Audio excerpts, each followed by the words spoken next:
నమస్తే, welcome to right news. Chaitanya వ్యక్తుల కార్యక్రమానికి స్వాగతం. ఈనాటి కార్యక్రమంలో పాల్గొనడానికి మనతో ఉన్నారు తెలుగుదేశం పార్టీ ఆవిర్భావ దశ నుంచి ఆ పార్టీలోనే కొనసాగుతున్న సీనియర్ నాయకులు, తెలుగుదేశం పార్టీ జాతీయ పొలిట్ బ్యూరో సభ్యులు సోమిరెడ్డి చంద్రమోహన్ రెడ్డి గారి ముఖ్య అనుచరులు, సర్వేపల్లి నియోజకవర్గంలోని ముత్తుకూరు మండల తెలుగుదేశం పార్టీ మండల అధ్యక్షుడైనటువంటి పల్లంరెడ్డి రామ్మోహన్ రెడ్డి గారు.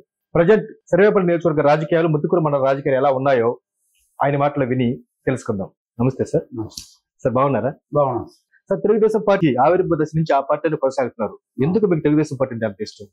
మాకు ఎన్టీ రామారావు వచ్చినప్పటి నుంచి ఎన్టీఆర్తో ఏదో కలిసి ఏదో మాకు తెలుగుదేశం అయితేనే కరెక్ట్ అని చెప్పి అప్పుడు తెలుగుదేశంలో మా ఫాదరు సొసైటీ ఎలక్షన్ కాడ నుంచి సొసైటీ ప్రెసిడెంట్ 2 మాటలు ప్రెసిడెంట్ అంతపాలెం సొసైటీ ఆదిశేషారెడ్డి. ఆ రోజుల్లో సొసైటీ ఎలక్షన్ లో 11 వార్డులు అయితే 11 వార్డులకు 11 గుర్తులు. 11 గుర్తులు మనకంతా లేబర్, మనకు అంటే లేబర్ అంటే ఎస్సీ ఎస్టీ ఎక్కువ మా పార్టీ వాళ్ళంతా రెడ్లు అప్పటి నుంచి కూడా. అయితే 11 గుర్తులకు వాళ్ళు ఓటు వేయలేరు, వాళ్ళు గెలవరు, అన్ని మనం గెలుస్తామని ఊహించుకున్నారు. 11 వార్డుల్లో ఒక్క వార్డు బల వాళ్ళకి, ప్రతి వార్డు మన మనుషులే గెలిచారు. 11 మంది గెలిచారు, ప్రెసిడెంట్ గెలిచారు. సో కన్ఫ్యూజన్ విధానం ఉన్నా కానీ ప్రజలు మాత్రం ఆశీర్వదించి మీ నాన్నగారికి విజయాన్ని సాధించారు. సో అప్పటి నుంచి మీకు తెలుగుదేశం పార్టీ అవినాభావ సంబంధం ఉన్నారు. సార్, ప్రజెంట్ మీరు ముత్తుకూరు మండల తెలుగుదేశం పార్టీ అధ్యక్షుడిగా కొనసాగుతున్నారు. మండలంలో తెలుగుదేశం పార్టీ పరిస్థితి ఎలా ఉంది?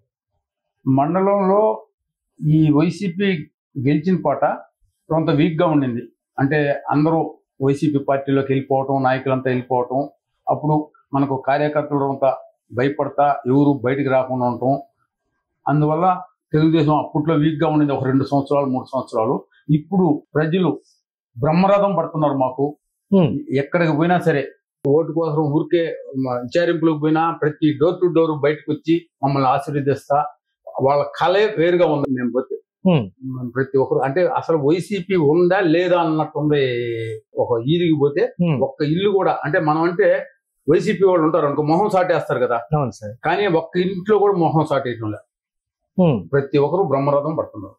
మాకు మంచి మెజారిటీ వస్తుందని మేము ఊహించుకుంటాం. మీ సర్వేపల్లి నియోజకవర్గ ఇన్ఛార్జి తెలుగుదేశం పార్టీ జాతీయ పొలిట్ బ్యూరో సభ్యులు సోమిరెడ్డి చంద్రమోహన్ రెడ్డి గారితో మీకు ఎలాంటి అనుబంధం ఉంది సార్?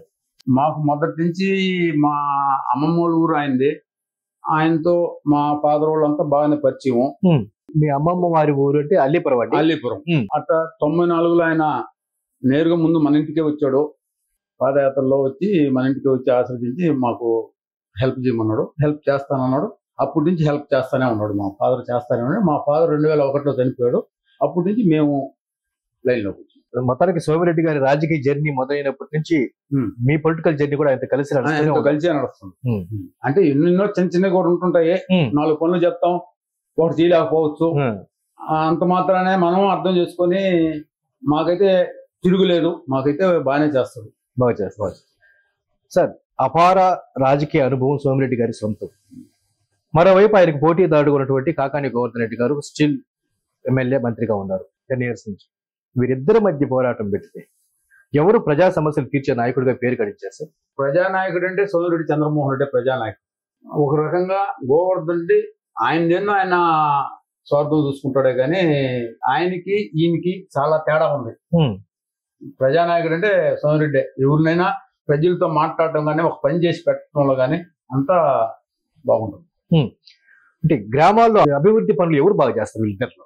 అభివృద్ధి పని అంటే ఏది మంచి సమస్య ఉంటుందో మనం పోయి మన ఊరిదే కాదు, మనదే కాదు, ఊరితో తక్కువ ఊరిదైనా పోయి సోమిరెడ్డి గారికి చెప్తే ఇంకో ఈ సమస్య ఉంది, అరే భలే ఇబ్బంది పడుతున్నారు వాళ్ళు, ఆ పాలెంలో ఎట్టున్నారు, ఆ కాలనీలో ఎట్టున్నారంటే ఇమ్మీడియట్ గా యాక్షన్ తీసుకుని చేస్తారు సోమిరెడ్డి గారు.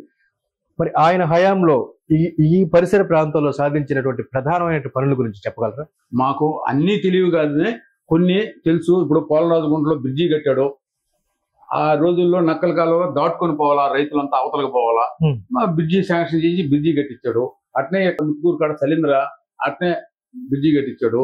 ఇప్పుడు నేలతూరుపాలెంలో బ్రిడ్జి కట్టించాడు.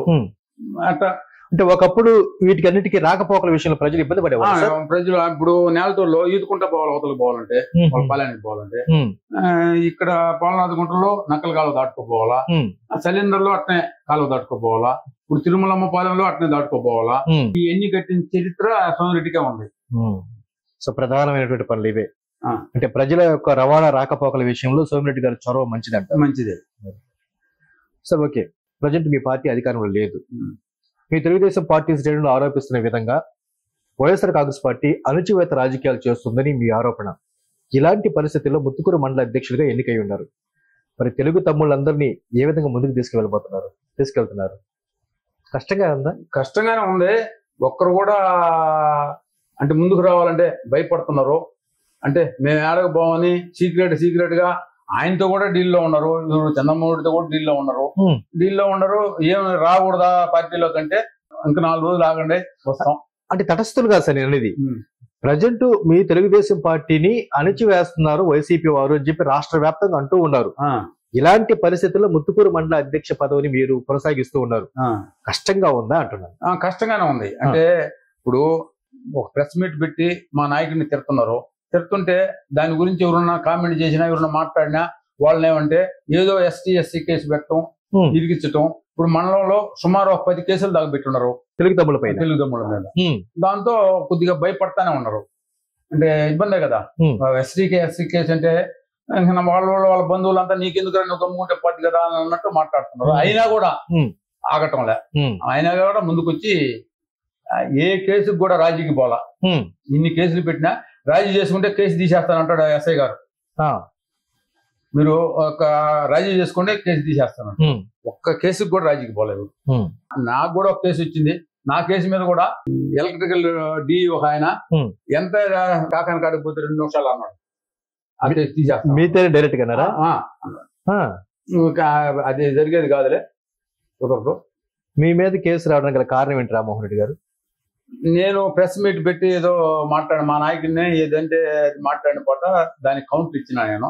ఆ కౌంటర్ ఇచ్చిన దానికి ఈడు మందలేదో చూద్దామని చెప్పి ఊళ్ళో వాళ్ళకి కొంత ఏర్పాటు చేశాడు.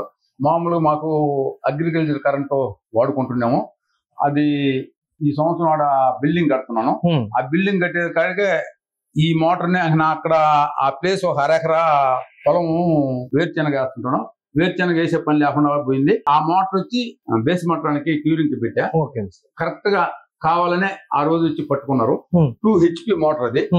దాన్ని ఫ్రంట్ పేజీలో సాక్షి పేపర్లో ఫ్రంట్ పేజీలో వేయించేదానికి అత్యుత్సాహం మీద 1,07,000 అంటే 2,000 రూపాయలు వేయాల్సిన దాన్ని 1,07,000 వేసి పోయినాయి సార్. సో ఎలక్ట్రిసిటీ వాళ్ళు మీ మీద ఈ విధంగా చేశారు. ప్రతి ఒక్కరు అదే ఆ రోజే నేను కదా దొంగనే, అదిగో వైసీపీ వాళ్ళు 2 దగ్గరలో దొంగలు ఉన్నారు. ఆడ క్రెయిన్ ఉండే ఇంటికి ఎదురుగా ట్యాంకర్ కొడుతున్నారు. ఈడ ఒక ట్యాంకర్ కొడుతుందని చెప్తే అన్ని లొకేషన్ అడిగి ఇప్పుడు కాదు పండగ పోయిన పాట వస్తాను అన్నాడు. నన్ను జనవరి 13వ తేదీ పట్టుకున్నాడు. ఆ రోజు చెప్తే పండగ పోయిన పాట వస్తాను అని 3 నెలలకు వచ్చారు. 3 నెలలకు వచ్చి రెడ్ హ్యాండెడ్ గా పట్టుకున్నారు. వాళ్ళని మమ్మల్ని పట్టుకున్నారు. అవతల కరెక్ట్ గా 3 నెలలకు వచ్చారు. అంటే 1-2 రోజులు తేడాతో 3 నెలలకు వచ్చి పట్టుకున్నారు వాళ్ళిద్దరినే. 6,000 వేసారు వాళ్ళు. అంటే వాటర్ ట్యాంకర్ కొడుతుండేది అది, మాది క్యూరింగ్ కొడుతుండేది మాది. అంటే దానికి దీనికి వాళ్ళకి 6,000 వేసారు, మీకు 1,07,000 వేసారా? అంటే అది కేవలం దేనికంటే ప్రెస్ మీట్ పెట్టి మీరు అధికార పార్టీని విమర్శించారు కాబట్టి. అదొకటి. సోమిరెడ్డి ఆయన్ని విమర్శిస్తున్నాడని మీ పార్టీలో కూడా ఉండేది నీ కుడి భుజం ఎడం భుజం దొంగలు అని చెప్పి నిరూపించేదానికే చేశారు. అంటే మిమ్మల్ని ఉద్దేశించి ఆ విధంగా చేశారు. సో మొత్తానికి ఇబ్బంది అయితే పడుతున్నారు మీరు కూడా. తెలుగు తమ్ముళ్ళు ఎలా నన్ను ఇటువంటి కేసులు 100 కేసులు అయినా సరే నేనైతే పార్టీ మారేదేముండదు, పోయేదేముండదు. అంటే మీరు కానీ అప్పుడు కానీ అధికార పార్టీ దగ్గరికి వెళ్ళి కేసు తీసేస్తాను అన్నారు. మీరు వెళ్ళాలి. అదంతా 2 నిమిషాలు. ఇంకోటి ఏంటంటే కరెంట్ వాళ్ళు కేసు పట్టుకుంటే కనీసం 3 రోజులు పడుతుంది కేసు కట్టేదానికి. నాది ఉదయం 8 గంటలకు పట్టుకుంటే 11 గంటలకంతా పూర్తి చేసేసారు. అంటే ఉద్దేశపూర్వకంగానే మిమ్మల్ని ఇబ్బంది పెట్టారంట. సార్ పార్టీ కష్టకాలంలో ఉన్నప్పుడు ఎవరికి వారే యమునా తీరి అన్నట్టుగా తెలుగుదేశం పార్టీ శ్రేణులు చెల్లాచెదరైపోయినప్పుడు ఒక కష్ట సమయంలో తెలుగుదేశం పార్టీ మండల అధ్యక్ష బాధ్యతలు మీ చేతికి అందించారు సోమిరెడ్డి గారు. ఆయన మీ పైన పెట్టుకున్న నమ్మకాన్ని మీరు సొమ్ము చేశారు. అవును, సొమ్ము చేశాను కదా. నేను ఎటువంటి పరిస్థితుల్లో ఎవరు మాట వినకుండా గట్టిగా ఇప్పుడు నన్ను ఇబ్బంది పెట్టినా కూడా నేను పార్టీ మారకుండా, అంటే పార్టీ మారుతాననే టైప్ లో ఇబ్బంది పెట్టారు. నేనైతే పార్టీ మారను, అది సోమిరెడ్డి గారు కూడా తెలుసు. అందుకనే నన్ను ఆయన నిర్ణయించుకున్నాను. సో మీరు నిలబడటంతో పాటు తెలుగు తమ్ములందరూ కూడా నిలబెట్టే విధంగా మీ ప్రణాళిక సిద్ధం చేస్తున్నారు అన్నమాట. మొత్తానికి సోమిరెడ్డి గారు మీ పేరు పెట్టుకున్న నమ్మకాన్ని నిలబెట్టారు. నేనైతే దాన్ని బాగా బాగా నిలబెట్టగలిగారు. సపోర్ట్ చేస్తాను. ఓకే సార్, ఒకప్పుడు తెలుగుదేశం పార్టీకి కంచుకోటగా ఉన్నటువంటి ఈ ప్రాంతంలో ప్రజెంట్ వైసీపీ బలం బాగా పెరిగింది. కారణాలు ఏంటి? వైసీపీ బలం ఆడ పెరిగింది. కాకపోతే ఒక్క ఛాన్స్ అనే లెక్కలో ఆయనకి ఓటేశారు. ఒక్క ఛాన్స్ అనేది మా ఊర్లో నువ్వు అని అంటుంటది. ఒక 100 ఓట్లు తగ్గాయి. 100 ఓట్లు అంటే 200 ఓట్లు అయినాయి. మా పార్టీకి 100 ఓట్లు అంటే 200 ఓట్లు. అంతేగాని ఒక్క ఛాన్స్ ఏదో రాజశేఖర రెడ్డి ఆరోగ్యశ్రీ చేశాడు, అది చేశాడు, ఇది చేశాడు, ఏదో ఈ తడవ మనకేదో కొడుకు కదా అని చెప్పి చూశారు. అందుకని ఆయన గెలిచాడు. అంతేగాని ఆయన చేసింది అయితే ఏమీ లేదు. అందరినీ ఇబ్బంది పెడుతున్నాడు ప్రతి ఒక్కరిని. ఇప్పుడు కరెంట్ ఛార్జీలు ఇప్పుడు తెలుగుదేశం గవర్నమెంట్ లో వర్కులు చేసిన వాళ్ళకి మాత్రం బిల్లులు ఈయనంటాడు. తెలుగుదేశం హయాంలో కరెంట్ ఛార్జీలు ఏదో బాకీ ఉండిందంట, అది నెల నెల మా దగ్గర వసూలు చేస్తున్నాడు. కరెంట్ బిల్లుల మీద వసూలు చేస్తున్నాడు. అది న్యాయమా? ఇప్పుడు తెలుగుదేశం హయాంలో ఇంటి పనులు ఉన్నాయి. తెలుగుదేశం పట్టించుకోవాలా ఇంటి పన్ను కట్టమల్లా. నువ్వు వచ్చి 4.5 సంవత్సరం 10 ఏళ్ళ నుంచి ఇంటి పన్ను ఏంది నువ్వు దండేది? మీరు దాన్ని వదిలేయచ్చు కదా. తెలుగుదేశంలో ఇప్పుడు ఆ పార్టీ ఎట్లా నష్టపోయిందో పానీ, మీకేం సంబంధం? పెనాల్టీల రూపంలో అయిగోళ్ళు కరెంట్ ఛార్జీలు అట్లా అంటే మాది సంక్షేమ ప్రభుత్వం ఇవ్వటమే తప్ప తీసుకోవటం మాకు తెలియదు అంటున్నారు జగన్ గారు. కదా లాక్కుంటున్నారా? ముందు ఎత్తుకో బ్రాంది ఆయన ముందే నా తాగాల్సిందే. అంటే ఏ రాష్ట్రంలోనే ఉందా? ఏ రాష్ట్రంలో లేదు. అంటే మనకు ఇప్పుడు కూరగాయలకు పోయినాము, మనకు నచ్చిన కూరగాయ కొనుక్కుంటాం. ఒక్క కూరగాయ పెట్టి ఈ కూరగాయ నేను చెప్పిన రేటుగా కొనమన్నట్టుంది ఆయన నాయకులు. ఆయన తయారు పెట్టుకోవటం, 10 రూపాయలు తయారు చేసి వీళ్ళకి తాగుబోతులు కూడా ఏంది బ్రాండ్లో 150, 200, 250 వాటికి పేర్లు కూడా తెలియదు వాళ్ళకి. అదే ఇంతకు ముందు 70-80 రూపాయలకి బ్యాగ్ పేపరు, ఓసి అంటే ఇంకొక 10 రూపాయలు ఎక్స్ట్రా. అవి బ్రహ్మాండం ఉండేవి. ఈ వీటితో ఎంతమంది చనిపోతున్నారు? ఇప్పుడు ఒక క్వార్టర్ తాగితే ఒక రకంగా కొద్ది సంవత్సరాలు ఉంటాడు. 2 క్వార్టర్లు తాగేవాడు 2 సంవత్సరాలు 3 సంవత్సరాలు చనిపోతున్నారు. సార్, బ్రాండ్ల పేరు బాగా చెప్తా ఉన్నారు పల్లెరెడ్డి రామ్మోహన్ రెడ్డి గారు. మీకు కూడా ఏమన్నా అలవాటు ఉందా? మాకు లేదు. మీకైతే లేదు కానీ లేదు. కానీ ఒక 4 ఏళ్ళు వ్యాపారం చేశాను నేను. దాంతో అయితే సార్ సో ఆఖరికి మద్యం విషయంలో కూడా నియంత్రణతో పోకడలే ఉన్నాయి రాష్ట్రంలో అంటారు. ఇది ప్రమాదకరం అంటారు. సార్, ఇంకోటి బెల్ట్ షాప్ ఆ రోజు 10 రూపాయలు ఎక్స్ట్రా తీసుకున్నది బెల్ట్ షాప్. అంటే బెల్ట్ షాపులు ఆ పార్టీలో కూడా ఉండేది లేదనేది ఈయనైతే నేను అసలు లేకుండా చేసేస్తానన్నాడు. బెల్ట్ షాప్ లో అంచెలంచెలుగా తీసేస్తానన్నాడు. ఇప్పుడు అంచెలంచెలుగా పెరిగిపోయినాయి బెల్ట్ షాపులు. ఆయన తీసింది దశల వారీగా మద్యపాన నిషేధం చేస్తాను, అది బెల్ట్ షాపుల నుంచి మొదలు పెడతానన్నారు. బెల్ట్ షాప్ మొదలు పెట్టాడు పెంచటం. ఇంకోటి ఏంటంటే ఆ రోజు బెల్ట్ షాప్ లో 10 రూపాయలు ఎక్సెస్. 10 రూపాయలు అంటే నైట్ దొరకదు. 10 రూపాయలు ఇచ్చి తాగటం అనేది ధర్మమే.